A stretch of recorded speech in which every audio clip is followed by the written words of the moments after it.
بسم اللہ الرحمن الرحیم۔ احادیث مبارکہ کے ترجمے اور مختصر تشریح کا سلسلہ چل رہا ہے۔ آج حدیث نمبر 35 ہے۔ بسم اللہ الرحمن الرحیم۔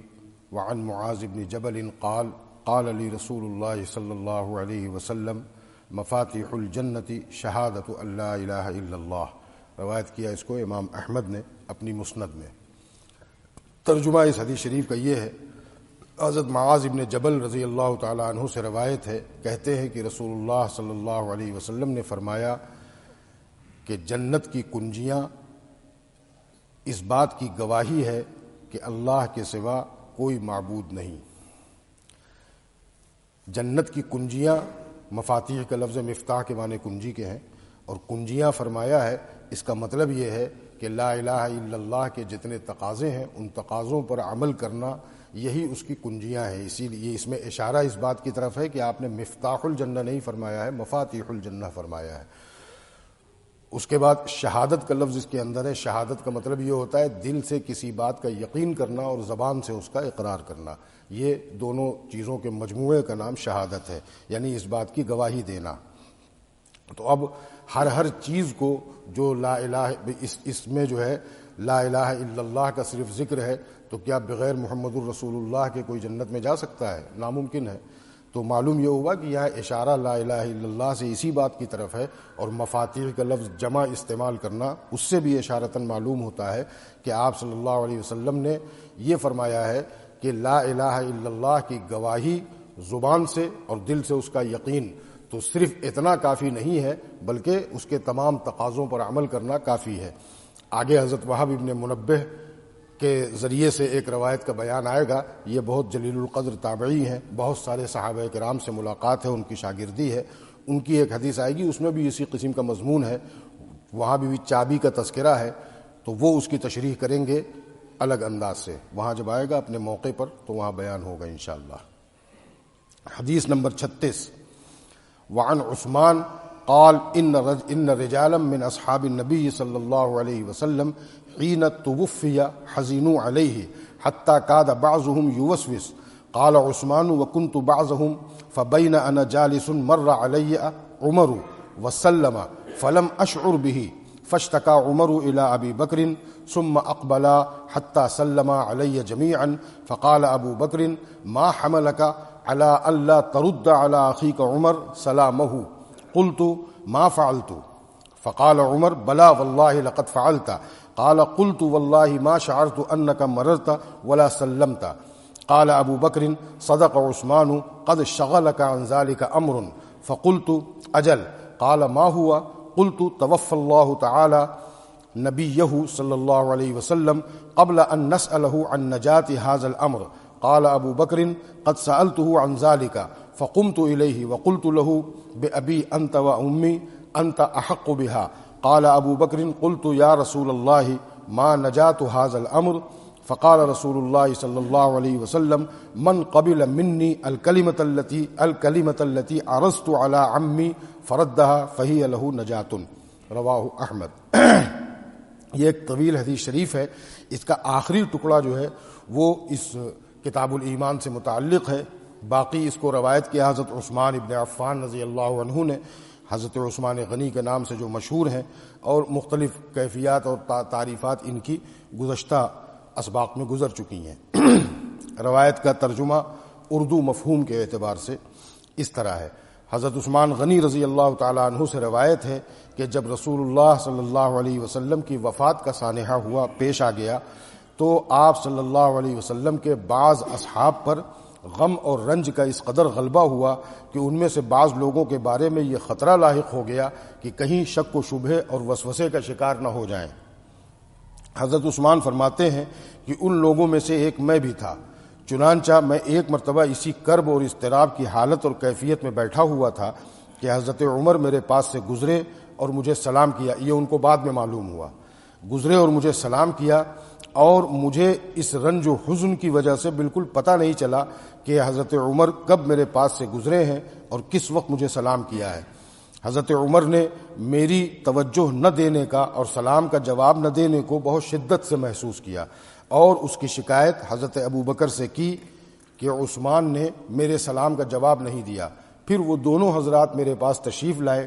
اور دونوں نے مجھے سلام کیا۔ اس مرتبہ میں نے جواب دیا۔ حضرت ابو بکر نے فرمایا کہ آپ نے اپنے بھائی عمر کے سلام کا جواب کیوں نہیں دیا؟ میں نے کہا نہیں، ایسا تو نہیں ہے، انہوں نے مجھے سلام کب کیا؟ وہ تو میرے پاس آئے بھی نہیں، اور میں نے ان کا سلام کا جواب نہ دیا ہو یہ بھی نہیں ہے۔ حضرت عمر نے فرمایا اللہ کی قسم ایسا ہی ہوا ہے کہ میں نے سلام کیا اور آپ نے میرے سلام کا جواب نہیں دیا۔ حضرت عثمان فرماتے ہیں اللہ کی قسم مجھے قطعاً اس کا علم نہیں کہ آپ میرے پاس سے گزرے تھے اور آپ نے مجھے سلام کیا تھا۔ حضرت ابو بکر نے فرمایا کہ عثمان سچ کہتے ہیں، یعنی وہ جان بوجھ کر نہ اللہ کی قسم جھوٹی کھا سکتے ہیں نہ جھوٹ بول سکتے ہیں، وہ سچ کہتے ہیں، ان کو آپ کے گزرنے اور سلام کرنے کا احساس نہیں ہوا، لیکن معلوم یہ ہوتا ہے کہ کسی خاص وجہ اور معاملے نے آپ کو اس سے بے خبر کر دیا اور توجہ نہ ہوئی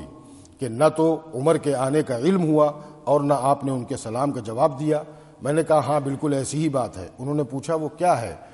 کس چیز نے اتنے غم اور حزن میں اور اتنی فکر میں مبتلا کیا؟ میں نے کہا پہلے تو رسول اللہ صلی اللہ علیہ وسلم کے پردہ فرمانے کی ہی خبر ہمارے لیے بڑی اندوہناک اور صبر والی تھی،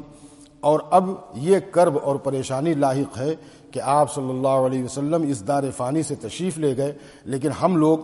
آپ سے یہ نہ پوچھ سکے کہ اس معاملے میں یعنی عبادتوں میں وسوسے پیدا ہو جانا، اس کا پیدا ہونا، یہ شیطان کے گمراہ کر دینے اور جہنم کی آگ سے نجات اور بچاؤ کیسے ہوگی، یعنی یہ ایک فکر کی ان پر طاری ہو گئی کہ ہم نے یہ باقاعدہ ایک صورت نہیں پوچھی آپ صلی اللہ علیہ وسلم سے۔ حضرت عثمان فرماتے ہیں کہ نہیں بیچ میں چھوٹ گیا،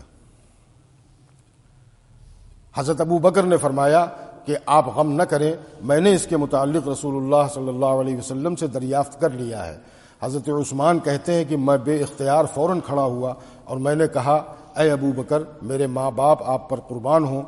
آپ ہی ان سے پوچھ بھی سکتے تھے کیونکہ آپ کا تعلق بہت قریب کا تھا اور علم حاصل کرنے کے غلبے اور شوق کی وجہ سے اس کے متعلق سوال کرنے کے لائق و مناسب بھی آپ ہی تھے۔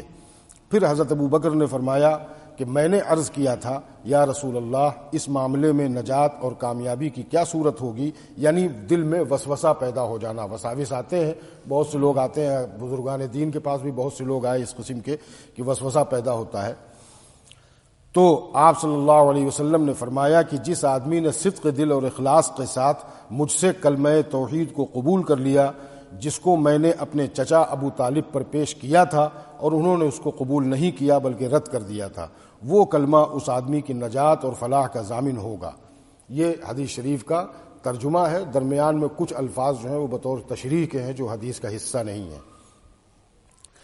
اس میں اولاً تو یہی بتایا آپ صلی اللہ علیہ وسلم نے کہ اصلی اور ہمیشہ کی اور یقینی نجات کا ذریعہ تو وہ کلمہ ہی ہے جو میں لے کر کے آیا ہوں، یعنی اللہ کے ایک ہونے کا اقرار اور رسول اللہ صلی اللہ علیہ وسلم کے سچے نبی ہونے کا اقرار، یہی کلمہ توحید کا مجموعہ ہے، اور اسی کو کلمہ شہادت میں اشہدو کے لفظ سے کہا جاتا ہے۔ تو کلمہ شہادت اور کلمہ طیبہ ان کا جو گواہی اور اقرار کا مجموعہ ہے، یہی جو ہے وہ ابدی نجات کا ذریعہ ہے، اس میں کسی قسم کا کوئی شبہ نہیں ہے۔ رہا سوال کہ اعمال میں اگر کوتاہیاں ہوئیں تو اس کی بھی تفصیل آنے والی ہے، پیچھے بھی ایک جگہ گزر چکا ہے کہ اعمال میں اگر کوتاہیاں ہوئیں اور وزن کیا گیا اعمال کو اور برائیاں بڑھ گئیں، یعنی ان کا پلہ جھک گیا اور نیکیاں کم رہ گئیں، ان کا پلہ اڑ گیا، تو پھر جہنم میں قانوناً جو ہے وہ جہنم میں جا کے سزا بھگت کے آئے گا، ورنہ ابتداءً ہی جو ہے وہ جنت میں داخل کر دیا جائے گا۔ اگر اللہ تعالیٰ اپنے قانون کے مطابق ہی فیصلہ فرمائیں گے تو بھی اگر نیکیوں کا پلہ جھک گیا اعمال کے تولنے کے وقت تو وہ اللہ کے قانون کے اعتبار سے جنت میں چلا جائے گا، اس کو جہنم کا منہ نہیں دیکھنا ہے۔ لیکن ہر مومن اس کلمے کا صدق دل سے اقرار کرنے والا، زبان سے اقرار کرنے والا اور دل سے اس کا یقین رکھنے والا جو ہے وہ کسی نہ کسی وقت جنت میں ضرور چلا جائے گا۔ یہ اس قسم کی تمام احادیث کا یہی مطلب ہے کہ یا تو اس کو دخول اولی نصیب ہو جائے گا اور یا بالآخر جنت میں چلا جائے گا، یعنی ہمیشہ کی جہنم اس کلمہ گو کے لیے نہیں ہے۔ یہ مطلب ہے ان احادیث کا۔ اور حضرت عثمان کا اس طرح پریشان رہنا کہ حضرت عمر گزرے اور سلام کیا، انہوں نے ان کا گزرنا بھی نہیں محسوس ہوا، یہ ان کے ایمانی تقاضے کی علامت ہے، کیونکہ آپ صلی اللہ علیہ وسلم کے پردہ فرمانے کے بعد تو صحابہ کا عجیب و غریب حال ہو گیا تھا، یہاں تک کہ حضرت عمر خود جو ایسے جری اور ایسے قوی القلب ہیں، وہ خود ان کو یقین نہیں تھا، اور ان کے دماغ پر بھی کچھ دیر کے لیے وہ یہ اس غم کا غلبہ ہو گیا تھا کہ وہ مسجد نبوی شریف کے باہر تلوار لے کے کھڑے ہو گئے، کسی نے اگر کہا کہ آپ صلی اللہ علیہ وسلم اب نہیں رہے تو میں اس کی گردن اڑا دوں گا۔ اس قسم کے حالات تو خود حضرت عمر پر طاری ہوئے۔ اس موقع پر بھی، اس غم کے اندوہناک معاملے کے موقع پر بھی، حضرت ابو بکر رضی اللہ تعالیٰ عنہ نے حضور صلی اللہ علیہ وسلم کے نائب ہونے کی حیثیت سے سب سے زیادہ جو جرأت اور بہادری اور کسی غم کو برداشت کر لینا اور آگے کی فکر کرنا، اور صحابہ کو جو اس وقت وہی امت تھے ان کو سنبھالنا، اس موقع پر بھی انہوں نے اپنے اعمال اور اقدام سے یہ ظاہر کیا کہ حضور صلی اللہ علیہ وسلم کے بعد انہی کا نمبر تھا۔ اس موقع پر قرآن پاک کی آیت کو تلاوت کیا حضرت ابو بکر نے، خطبہ یعنی اکٹھا کیا سب کو کہ سب لوگ اکٹھا ہو، میں کچھ کہنا چاہتا ہوں۔ پھر انہوں نے اس موقع پر آپ صلی اللہ علیہ وسلم کے پردہ فرمانے کے بعد جب صحابہ کے یہ حالات ہو گئے تھے تو سب کو اکٹھا کر کے ایک خطبہ دیا جس میں حمد و ثنا کے بعد قرآن پاک کی آیت پڑھی۔ اس پورے واقعے کو جن صحابی نے روایت کیا ہے ان کا کہنا ہے کہ انہوں نے وہ پڑھی کہ وما محمد الا رسول قد خلت من قبله الرسل افإن مات او قتل انقلبتم على عقبيه فمن ينقلب على عقبيه فلن يضر الله شيئا وسيجزي الله الشاكرين۔ اس آیت مبارکہ کا مطلب یہ ہے کہ محمد بھی اور رسولوں کی طرح ایک رسول ہیں، اور ان سے پہلے بہت سے رسول گزر چکے، یہ آپ صلی اللہ علیہ وسلم کی حیات میں یہ وحی میں نازل ہو چکا تھا، اور تو کیا اگر وہ وفات پا جائیں یا کسی معرکے میں شہید کر دیے جائیں تو تم اپنی ایڑیوں کے بل گھوم جاؤ گے، یعنی تم اس دین کو چھوڑ دو گے، اس کی چیزوں کو چھوڑ دو گے؟ اگر کسی نے ایسا کیا تو پھر اپنے خسارے کا وہ ذمہ دار ہے، وہ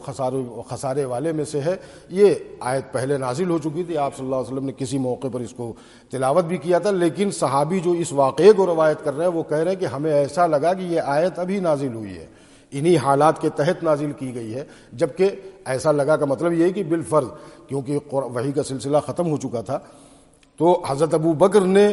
اس پورے معاملے میں بھی یہ سمجھ لیا کہ ان کو غم کس بات کا ہے، پریشانی کس بات کی ہے، تو اس کو دور کرنے کے لیے انہوں نے کہا کہ میں پوچھ چکا ہوں ان سے، اور آپ صلی اللہ علیہ وسلم نے یہ بات بیان فرمائی ہے کہ صدق دل سے اس کلمے کو جس شخص نے اختیار کر لیا اور ضرورت کے موقع پر اس نے اپنی زبان سے اس کا اقرار بھی کیا، تو ایسے شخص کو یہ جنتی ہونے میں کوئی شبہ نہیں ہے۔ قانون یہی ہے کہ وہ جنت میں جائے گا، ہمیشہ کی جہنم ایسے کلمہ گو کے لیے نہیں ہے۔